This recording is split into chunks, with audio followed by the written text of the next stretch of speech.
سيدنا وحبيبنا وشفيعنا رسول الله محمد بن عبد الله صلى الله عليه وسلم وآله وأصحابه ومن تبعهم بإحسان إلى يوم الدين ثم الفاتحة إلى روحه الإمام المهاجر الله أحمد بن عيسى وسيدنا الفقيه كابتن محمد بن علي العلوي وحبيب علي عبد الحكيم والحبيب عبد الرحمن السقاء والحبيب الاستقرار والحبيب عبد الله علي بن العبار والحبيب عبد الله علي بن العادلي والحبيب عمر بن الله والحبيب أبي بكر بن سالم صاحب والحبيب عمر بن عبد الله بن العطاس صاحب رتيب الشيخ عبد البارس والحبيب عبد الله بن جفري والحبيب عبد الله بن علي حداد العلوي والحبيب علي بن محمد بن حسين الهمشي واهل التريم وسيوان من النساء ورجال وسدك ثم الى روح الشيخ محمد أرشاد بن عبد الله البجري كلامبير والشيخ محمد زيني بن عبد الغني سكوبل والى روح الشيخ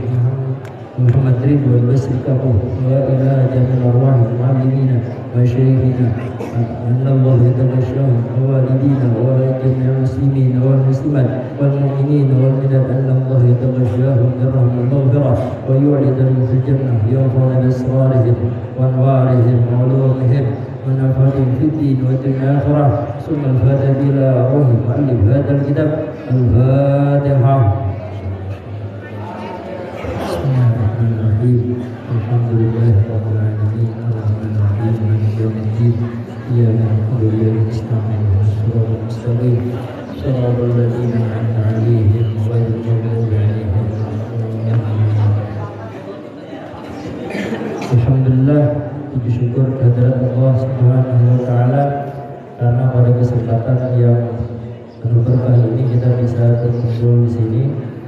Sebelumnya mengucapkan penghargaan, penghormatan yang Allah hormati Bapak Kepala Sekretariat Video Tangan beserta seluruh wakil kepala sekolah dan juga teman-teman sejawat yang Allah hormati Bapak Ibu guru dan seluruh masyarakat warga sekolah dari Sekretariat Video Tangan. Yang kedua, mengucapkan salam dan salam semoga selalu tercurah kepada junjungan kita Nabi Muhammad SAW beserta seluruh keluarga beliau, pengikut beliau ila yaumil qiyamah. Nah, kita di sini tabarukan ya. Jadi bukan ceramah, tapi kita baca kitab. Kita tabarukan baca kitab. Kitab yang membawa atau yang ulun sampaikan, yang membaca adalah kitab Al-Manhajus Shawi. Nah, ini Al-Manhajus Shawi, ini penulisnya adalah seorang Sayyid yaitu Al-Habib Zain bin Ibrahim bin Smith, masih hidup orangnya. Al-Habib Zain bin Ibrahim bin Smith ini banyak menulis kitab. Salah satu kitabnya adalah Al-Manhajus Shawi. Ini bagi para muhibbin ya, para muhibbin Ba'alawi. Ini kitab wajib. Kenapa? Karena di sini, di kitab sini adalah penjelasan tentang i'tiqadnya Sadah Ba'alawi, keturunannya Rasulullah SAW dari jalur Zaid. I'tiqadnya seperti apa, amalnya seperti apa, perilaku mereka seperti apa, ada di kitab sini. Nah, kalau kita membahas satu biji kitab ini kada cukup waktunya, jadi ulun cuma mengambil sedikit aja daripada amal dan nasihat yang ditulis oleh Al-Habib Zain dalam kitab beliau ini. Nah, di sini ulun menyampaikan nasihat tentang sholat. Nasihat beliau berkaitan dengan sholat. As-sholatu An Abdullah bin Mas'ud radhiyallahu anhu qala, ini hadis Nabi ya. Sa'altu Rasulullah sallallahu alaihi wasallam ayyul amal afdal. Jadi kisahnya ini Rasulullah sallallahu alaihi wasallam ditakuni orang. Apa pertanyaannya? Ujar orang bertakun lawan Nabi, amal apa yang paling afdal? Saking banyaknya amalan dah, ya lalu ada yang bertakun amal apa yang afdal, yang paling afdal amal apa? ibadah apa yang paling afdal? Lalu dijawab oleh Rasulullah SAW, amal yang paling afdal adalah as-salatu liwaqtiha, sembahyang pada waktunya. Nah, ini jawaban Nabi, as-salatu liwaqtiha, sembahyang tepat pada waktunya. Ya, sembahyang wajib itu ada waktunya. Jangan sampai sembahyang keluar pada waktu. Nah, jangan sampai sholat ibadah kita yang kita gawe nang fardu 5 waktu itu jangan sampai di luar daripada waktunya. Nah, ini kira sembahyang gawe di luar pada waktu terus itu nam disebut dengan apa itu ara'aital ladzi kadzdzaba alladzi fawailul lil musallin. Ara'aital ladzi yukadzibu bid-din fadzalika alladzi yad'ul yatim wa la yahuddu 'ala ta'amil miskin fawailul lil musallin alladzina hum 'an salatihim sahun. Alladzina hum 'an salatihim sahun. Alladzina hum an salatihim sahun. Mereka ini sembahyangnya sahun. Sahun itu lalai. Di ayat yang lain ada disebutkan fawailul lil musallin. Ayat itu fawailul lil musallin. Celakalah orang yang salat. Kok bisa orang salat bisa celaka? Nang sembahyang aja bisa celaka, apalagi nang pada apalagi nang sembahyang, apalagi nang pada sembahyang. Ini hati-hati juga di wadah kita. Banyak bermunculan ajaran-ajaran yang mengatakan sembahyang pada wajib lagi. Hati-hati.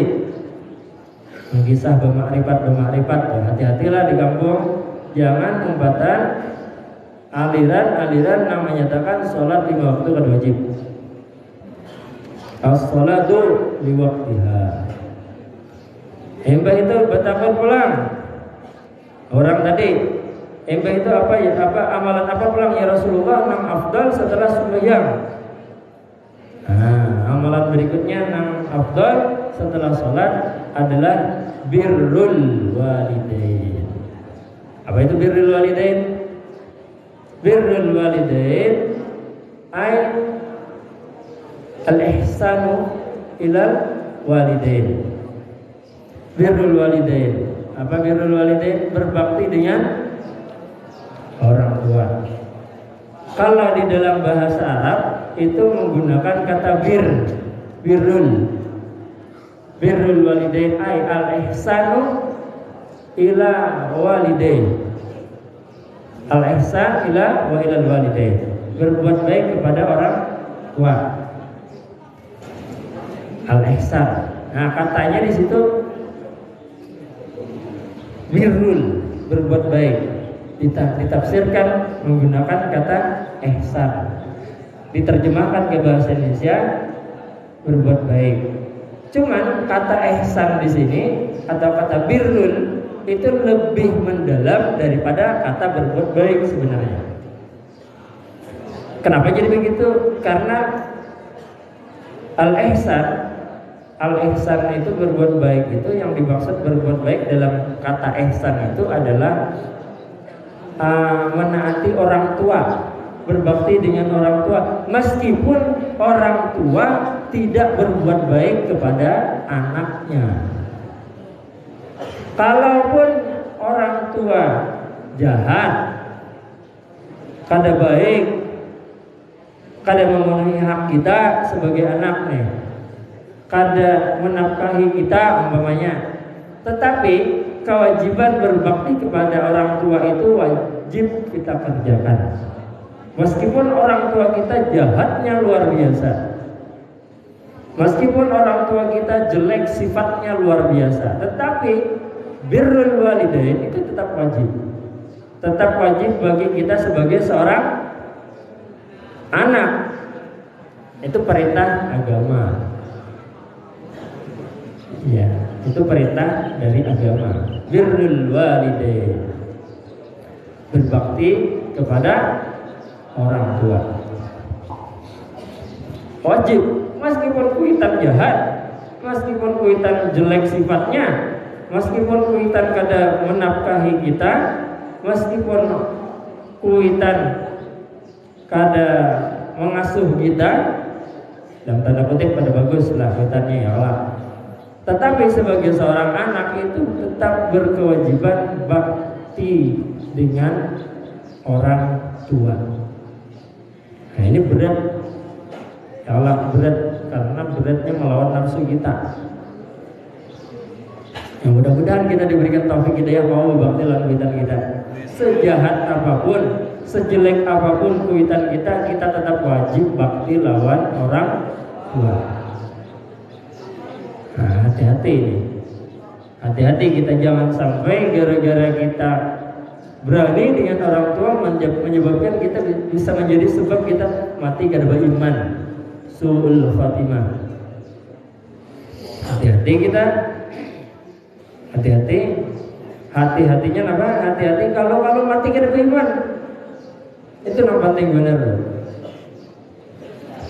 Summa'ai, lalu betapa pulang. Itu apa pulang ya Rasulullah? Nomor 3, jawaban Nabi adalah al-jihadu fi sabilillah. Berjuang di jalan Allah. Kalau bahari orang berperang ya kalau. Nah, kalau zaman sekarang jihadnya kada berperang lagi. Jihadnya apa? Jihadnya adalah berjuang kayak apa caranya kita umat Islam ini jangan terbelakang lagi. Jangan terbelakang lagi. Jangan kalah kita dengan orang-orang, mohon maaf yang non muslim dari segi pengetahuan. Nah itu jihad kita tuh di situ. Supaya agama kita jangan dipandang remeh. Al-jihadu fi sabilillah. Al-jihad fisabilillah, berjuang kita. Termasuk jihad fisabilillah adalah nang afdal malah. Itu adalah jihad fisabilillah adalah berjuang melawan hawa nafsu. Contohnya apa? Contohnya yang paling ringan adalah bangun untuk sholat subuh. Sholat subuh, bangun untuk sholat subuh tepat di waktunya. Nah, itu perjuangan yang luar biasa. Perjuangan yang luar biasa. Sholat subuh, mengerjakan sholat subuh tepat pada waktunya, itu perjuangan yang luar biasa. Kenapa? Karena yang dilawan adalah nafsu. Termasuk jihad fisabilillah. Yang lain adalah menghindari pacaran. Itu jihad fisabilillah. Kalau hendak berpacaran sebetulnya kau aja. Binian banyak aja hendak lan seorang. Tapi seorang menolak. Sebabnya kenapa? Karena untuk menghindari maksiat. Itu namanya jihad fisabilillah.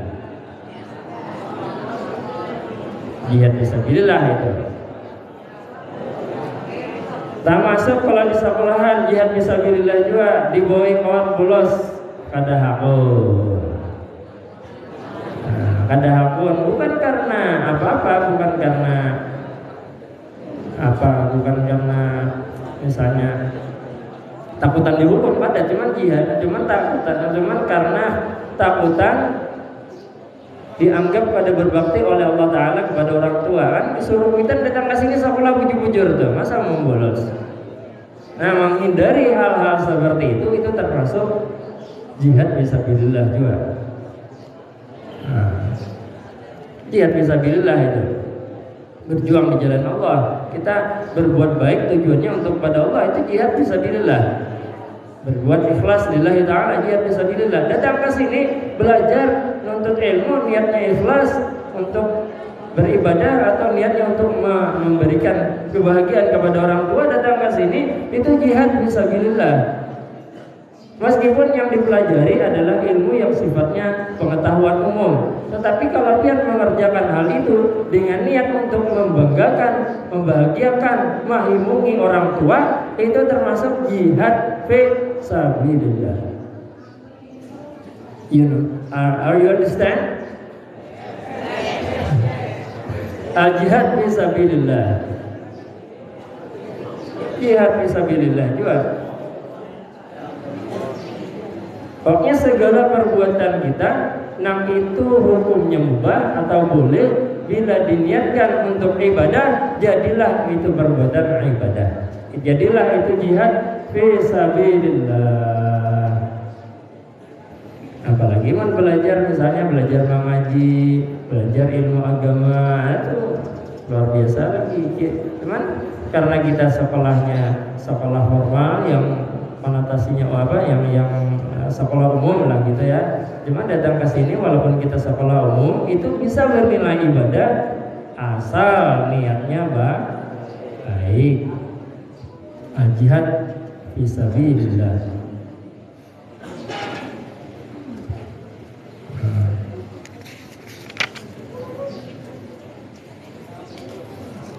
Min fawaidis shalah. Nah, ini diantara manfaat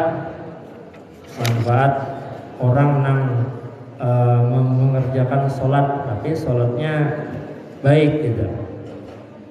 Nah, jadi bila sembahyang adalah bila kita sholat mengerjakan sholat tapi sholatnya itu bujur-bujur kita kerjakan sebaik mungkin, ini kayaknya mengaluar, ada faidahnya, ada manfaatnya. Nah, apa manfaatnya? Kalau sholat kita kerjakan dengan baik, itu faidah yang nampak kena keluar, tuntung salam, tuntung sembahyang, kelakuan kita itu akan makin baik, karakter kita makin baik, akhlak kita makin baik. Ini kada, kalau kita kan kada nih, ya kita sadari aja bang sembahyang kita belang kambingan, sembahyang juga bang. Tapi mbak tuntung sembahyang apa yang terjadi? Menyembati kawan, pak iyanya. Mau ambil duit kawan, pak iyanya. Menggibah kawan, panyaringnya. Membuli kawan, paling heboh inya. Apa tandanya itu? Tandanya sembahyangnya belum baik, sholatnya belum baik, sholatnya belum khusyuk, sholatnya belum sempurna. Nah, kita menyalami ke diri kita masing-masing. Imbah tentang sembahyang masih ketujuh maksiat kada? Masih ketujuh menggibah orang kada? Masih ketujuh membuli orang kada? Masih ketujuh memfitnah orang kada? Masih ketujuh berbuat zalim kada pada orang? Bila macam itu diantara yang sebutkan tadi ada yang kita gawe, berarti sembahyang kita belum diterima. Ukurannya di situ. Tuntung sembahyang apa sembahyang yang diterima oleh Allah Ta'ala, kita lihat tuntung sembahyang kayak apa kelakuan kita. Makanya rukun terakhir daripada sholat apa? Rukun terakhir apa? Salam. Salamnya mana? Rukun terakhir daripada sholat itu salam, kiri dan kanan, ke kiri dan ke kanan. Apa gerang artinya salam itu apa? Arti salam itu apa? Inti dari salam itu maknanya adalah menebar kebaikan kepada orang yang di sekeliling kita. Itu tugas limbah tuntung sembahyang,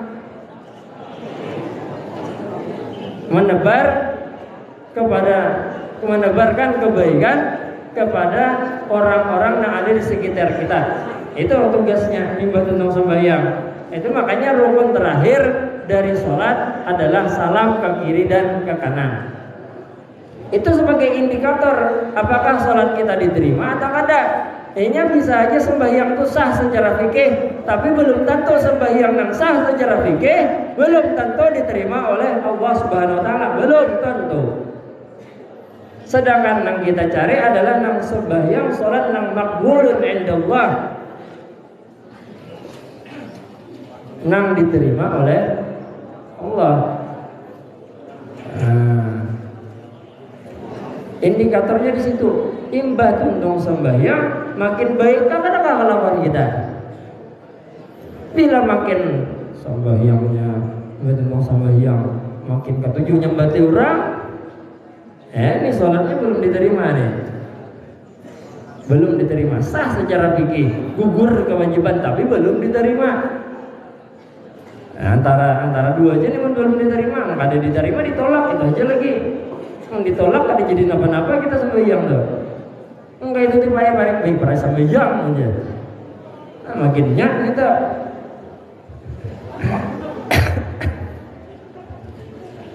Nah, ini kita sembahyang ini kebanyakan dari kita apa nah? Kita ini kalau sholat hadap awal merasakan nangaran sembahyang, nangaran sholat itu nikmat. Hadap awal kita itu kebanyakan kita. Kadada istilahnya zautnya tidak ada, rasanya nikmat, rasa nikmat ketika sholat itu tidak ada. Kita sebagian besar di antara kita orang awam ini kadang awam merasakan itu. Kalau orang-orang soleh nangaran sholat itu nikmat luar biasa. Ada rasa zaut ngarannya. Rasa ketika beribadah itu nyaman. Kalau kita kadang awam merasakan, kita rasakan ke diri kita nih. Kau akan merasakan nangaran sholat itu nyaman. Kadang bila kita kadang awam merasakan bahwa nangaran ibadah nikmat, sholat nikmat, berarti di awal kita ada dosa yang belum diampuni oleh Allah Subhanahu Wa Taala. Kita menilai ke diri kita seorang, diri kita ini berdosa, masih ada kan? Kalau hendak tahu di awal kita ini ada dosa, waktu sembahyang kayak apa rasanya kita? Tak paksa kan? Merasa nyaman nggak? Atau makan kulir ke sembahyang? Bila kulir itu berarti dosanya genal, dosanya genal. Bila makin genal dosa itu menyebabkan orang kada sembahyang dengan alasan apapun. Nang sembahyang aja terkadang tak paksa, itu pun menandakan bahwa masih ada sedikit dosa. Orang nang bersih dari dosa, ukurannya di hati rasakan ketika kita sembahyang, kita tahu rasa nikmat kan atau paksa kan? Nah, bila kita kawal sholat rasa nikmat, nyaman benar. Wa ju'ilat qurratu 'ainin fis shalah, ujar Nabi kan. Nah, Nabi itu ujar Nabi nangaran sembahyang bagi aku ujar Nabi adalah hiburan. Kalau kita paksa sembahyang apa kira? Tak paksa, jangan ada diujibakan oleh Allah Taala kan buat sembahyangan kita nih. Lebih memilih ada sembahyang.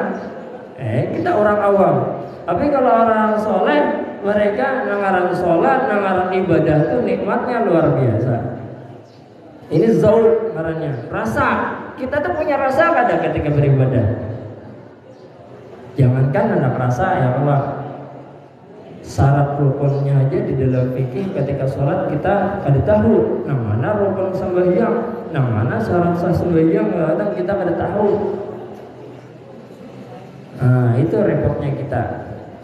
Jauh kita hendak merasakan nangaran sholat ada zautnya, ada rasanya, ada kenikmatannya. Kalau orang soleh, waliullah ta'ala itu ada dikisah lagi orang ibadahnya malam hari full. Nah, kenapa? Sebab karena mereka merasakan kenikmatan yang luar biasa. Ini hal keadaan mereka. Orang-orang soleh, orang-orang yang dekat dengan Allah. Nah, orang-orang yang soleh mereka merasakan zaut, merasakan nikmatnya luar biasa ketika beribadah. Itulah yang menyebabkan mereka itu senangnya beribadah. Kalau kita senangnya apa? Hobi kita apa? Ayo. Kalau orang soleh mereka hobinya adalah ibadah. Kalau kita hobinya apa? Nah, kalau kita apa? Ayo. Hah?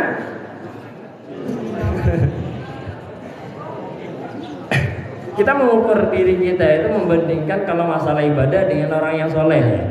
Jadi kalau kita membandingkan ibadah kita dengan orang-orang soleh, kita merasakan diri kita ini belum apa-apa, walaupun sudah banyak juga ibadah dah. Tapi kalau kita bandingkan dengan orang-orang soleh, kita itu ibadah kita nggak ada apa-apanya.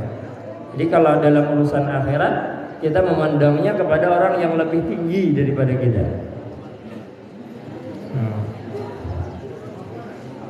Qala Ibnu Qayyim, Syekh Ibnu Qayyim mengatakan, Apa kata beliau di dalam kitab beliau Zadil Ma'ad?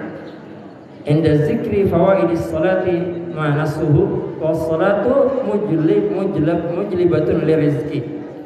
Salat itu kalau kita kerjakan dengan serius, dengan sungguh-sungguh, faedahnya yang pertama adalah memudahkan datangnya rezeki. Ayo, siapa yang kata-kata jualan rezeki? Karena ulun bayar rezeki ya. Mujlibatun lirizki. Salat itu kalau kita kerjakan dengan bujur-bujur itu akan mendatangkan pahala jelas, mendatangkan rezeki. Apa itu rezeki? Nikmat yang luar biasa. Kita ini berpikir, kita renungkan, wah ini kayak apa nih, kita ini panduitan ya ada pangulir iya, belajar kulir, pangulir sarabanya kulir, panduitan kada juga kada berduit. Sadang aja introspeksi diri, jangan-jangan sembahyang kita belum muncul. Introspeksi. Hafizatun lis-sihah. Nah, yang kedua, bila kita menggawe sembahyang bujur-bujur, orangnya sehat. Tapi sehat di sini sehat yang sifatnya ruhiyah. Ada jasadiah, tapi ruhiyah. Sehat secara rohani. Dafiatun lil adab. Orang yang sholatnya bujur itu terhindar dari segala macam penyakit. Penyakit apa? Penyakit hati nama utamanya. Bila orang sembahyangnya bujur, kadang di dalam hatinya tuh iri dengki, hasad, dendam, dada. Ini bagi orang yang sholatnya bujur, yang sholatnya serius. Tapi kalau hanya sholatnya hanya sekedar melepaskan kewajiban aja, kada serius, kada diperhatikan khusyuknya kayak apa, kada kawan merasakan kayak itu. Nah ini ya belum termasuk nang dafiyatun lil adab.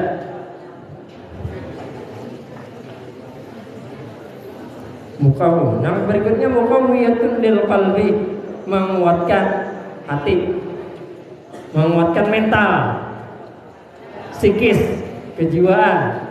Ini orang yang sholatnya bujur, mentalnya kuat, kada penakutan. Ini kada lah nantu takutan. Umpamanya muqawiyatun lil qalb, menguatkan hati, menguatkan mental. Nah ini orang yang sholatnya bujur. Ya pokoknya bila kita sholatnya bujur, insya Allah hidup nyaman. Bujuran tak? Asal sholatnya bujur. Mulai ya kita benahi mulai ini kita perhatikan dulu langkah awalnya namaran sholat itu rukunnya napa, syarat sahnya napa, nang membatalkan sholat apa aja. Dipelajari bujur-bujur itu langkah awalnya dulu. Bila sudah kayaknya masuk di langkah awal, kawa mengamalkan, kawa memperhatikan, sholatnya bujur, sholatnya sudah rutin, insya Allah kayaknya kawa meningkat sampai kayaknya di titik kita kawa merasakan namaran sholat itu adalah qurratu ain. Qurratu ain itu artinya nang nikmat, nang bujur nikmat bener. Sampai karena kita merasakan ke situ. Cuman untuk merasakan tahapan tadi itu harus ada nang membimbing. Kada kawa berjalan seorang supaya kita kawa merasakan namaran sholat itu nyaman. Itu harus ada nang membimbing, harus ada berisi guru. Nah, kalau ilmu agama dipelajari tanpa ada bimbingan guru itu gampang benar setan menyesatkan.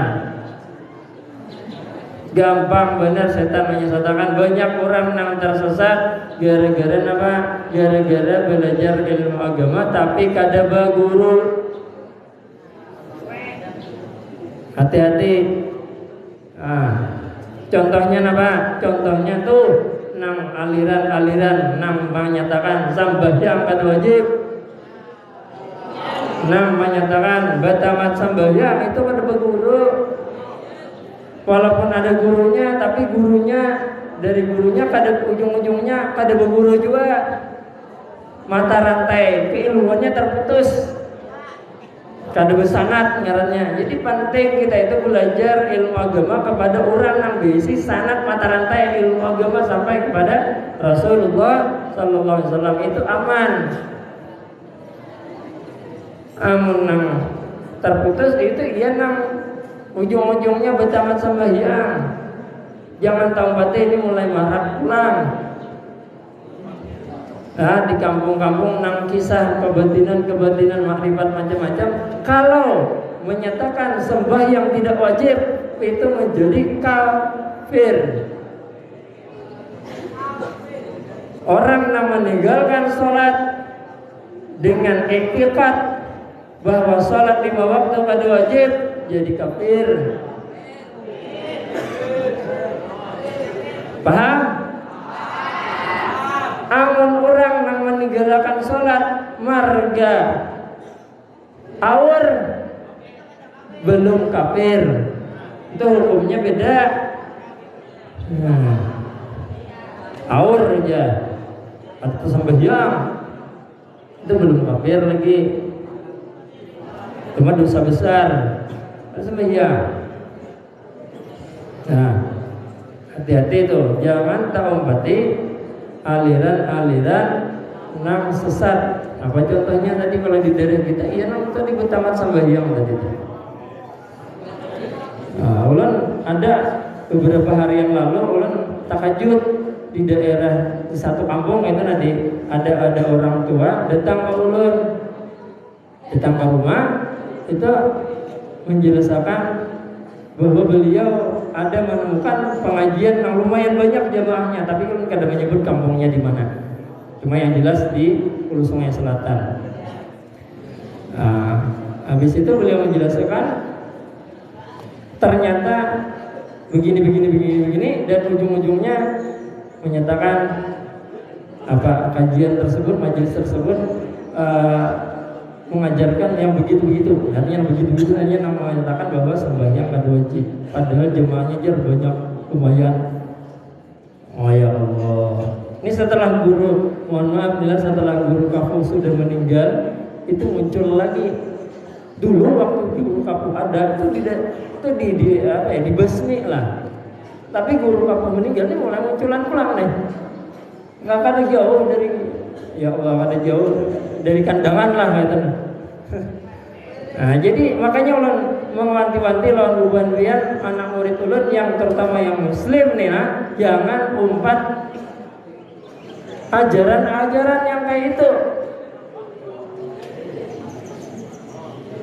Ajaran-ajaran yang kayak itu ma'rifatnya salah, karena ma'rifat dibawa ke tatanan syariat itu luput.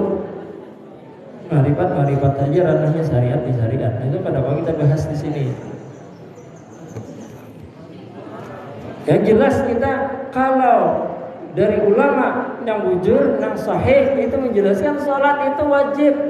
Kadada sholat itu sampai tamat tuh kadada. Sampai tamat tuh kadada.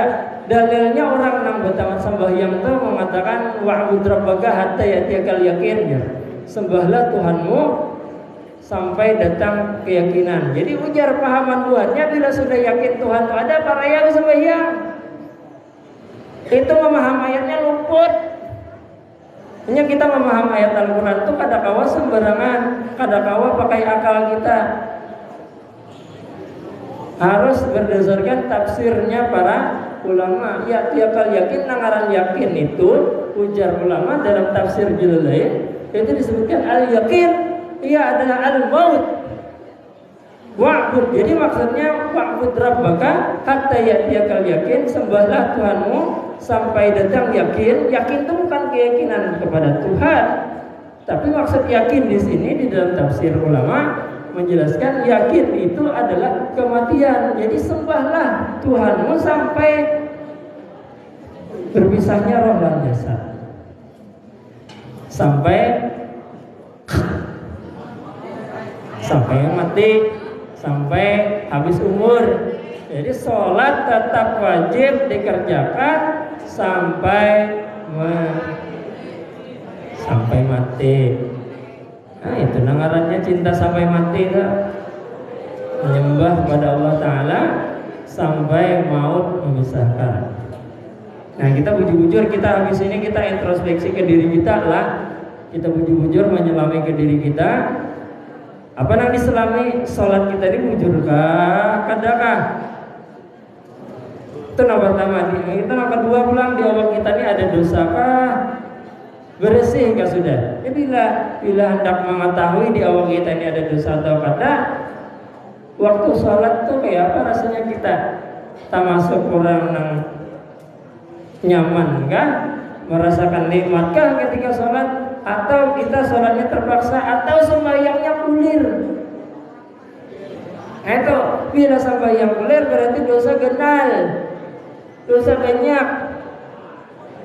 Bila sembahyangnya terpaksa, sembahyang Jepang cuma terpaksa daripada hendak menolakkan kewajiban, berarti dosanya ada, cuman kada banyak itu aja. Orang yang bersih dari dosa ukurannya adalah ketika sholat dia merasakan kelezatan yang luar biasa zauq ngarannya atau asyik dalam bahasa Arab. Asyik itu orang yang merasakan kenikmatan bermunajat atau beribadah kepada Allah Ta'ala, itu asyik. Kullal layali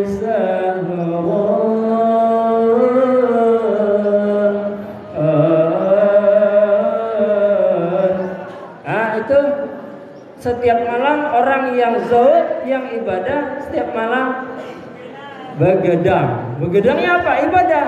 Kenapa jadi gitu? Karena orang bisa merasakan nangaran ibadah nikmatnya luar biasa.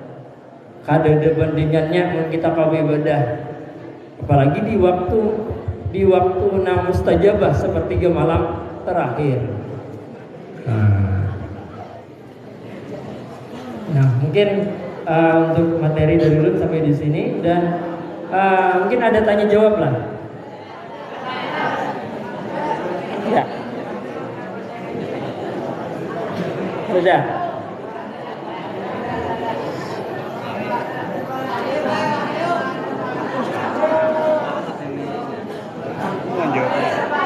Sudah.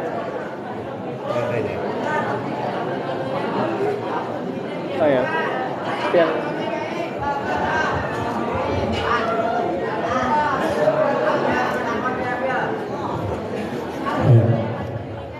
Allah SWT Ulan minta maaf, minta halal, minta ridho. InsyaAllah enak kalau ada pertanyaan bisa langsung kaulan ya. Terserah, nanti waktunya kapan atau di kelas bisa silahkan. Untuk yang berikutnya kita berdoa. Untuk doa kita mintakan kepada yang kita muliakan Ustaz Bapak Haji Mungkin.